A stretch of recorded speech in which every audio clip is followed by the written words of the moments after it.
Bienvenue dans ce décryptage. Aujourd'hui, on plonge directement dans la deuxième partie de notre analyse consacrée à l'histoire et à la vision d'un homme hors du commun, le regretté Nusere Kalala Omotunde. On va vraiment se concentrer sur son énergie débordante, son appel vibrant à l'unité de la communauté kamite et surtout cette vision fascinante d'un grand basculement mondial en faveur de l'Afrique, ce fameux passage à l'ère du Verseau.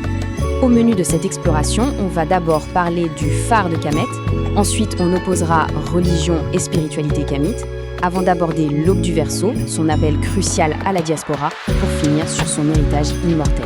Allez, c'est parti. On commence tout de suite avec notre première partie, le phare de Kama, ou celui qui résout les problèmes. Et ce titre n'est pas choisi au hasard. Pour vraiment comprendre son rôle, il faut s'intéresser de près à son nom, Kalala.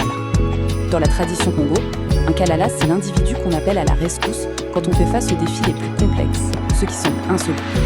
Et c'est exactement comme ça qu'il concevait sa mission, être le solutionneur face à la perte de repères et à l'aliénation historique qui touche les personnes d'ascendance africaine. Sa vision était claire, nette et sans compromis. Pour lui, la véritable libération passe d'abord par l'esprit. Comme l'illustre si bien cette citation, il affirmait qu'il fallait impérativement affranchir l'intellect africain de toute tutelle extérieure. En gros, il s'agissait de recommencer à penser le monde, mais cette fois-ci à travers un prisme purement et authentiquement africain. Ce qui nous amène logiquement à notre deuxième point, religion contre spiritualité kamite ou comment briser les chaînes du dogme. C'est là qu'on touche à la critique la plus débattue de son œuvre. Omotunde faisait une distinction absolument radicale entre les deux. D'un côté, il percevait les religions occidentales importées comme de véritables outils géopolitiques basés sur des dogmes rigides et conçus pour contrôler et diviser. De l'autre côté, il plaçait la spiritualité kamite.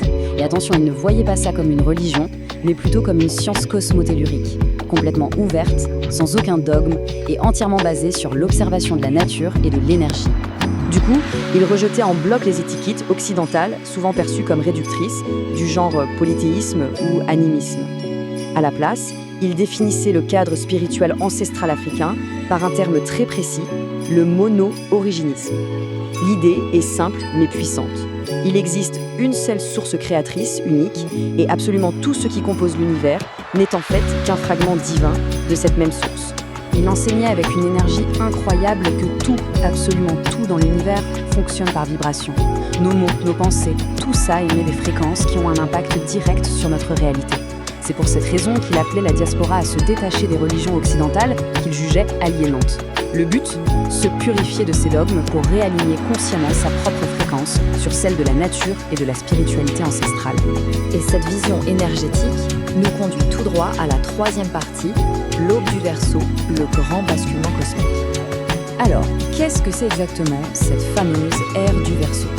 Pour saisir l'immense optimisme géopolitique d'Omotunde, il faut regarder le ciel et s'intéresser à une horloge cosmique très lente, la précession des équinoxes. En étudiant ces cycles qui durent des millénaires, il expliquait que notre humanité est en train de vivre une transition absolument majeure. C'est assez fascinant.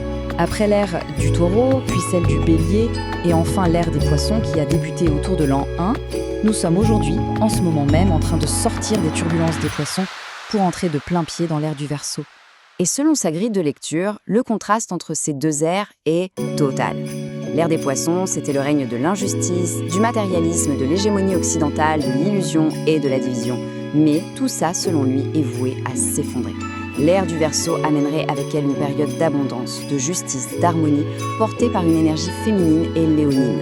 Et c'est ce grand basculement qui doit marquer la renaissance tant attendue de Kama, l'Afrique, sur l'échiquier mondial.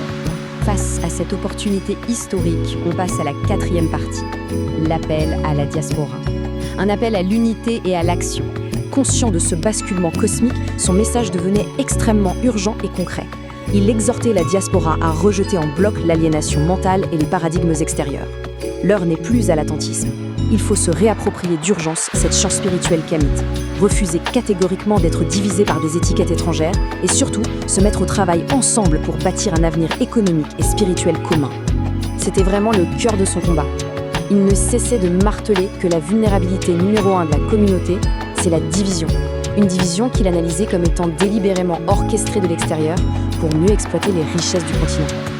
Donc face à ça, l'unité n'est pas juste un beau concept romantique, c'est littéralement la seule stratégie de survie et de développement qui tienne la route. Et ce point-là est crucial. Omotunde soulignait qu'un véritable changement systémique, ce n'est pas simplement remplacer un dirigeant blanc par un dirigeant noir. Ça ne sert absolument à rien si le système reste le même. Il prônait un basculement total du paradigme de gouvernance pour l'ancrer dans les humanités classiques africaines. Et au centre de tout ça, il y a la Maat, ce grand principe ancestral qui incarne l'ordre, la vérité, l'harmonie et la justice. Ce qui nous amène à notre 5e et dernière partie. Un héritage immortel, l'héritage d'un guide.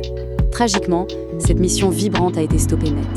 Son décès soudain en novembre 2022, juste après une conférence très remarquée au Cameroun, a envoyé une véritable onde de choc à travers tout le monde panafricain. C'est l'une des voix les plus puissantes, les plus énergiques et les plus charismatiques de sa génération qui s'est éteinte. Mais attention, la voix s'est tue, mais l'écho résonne encore.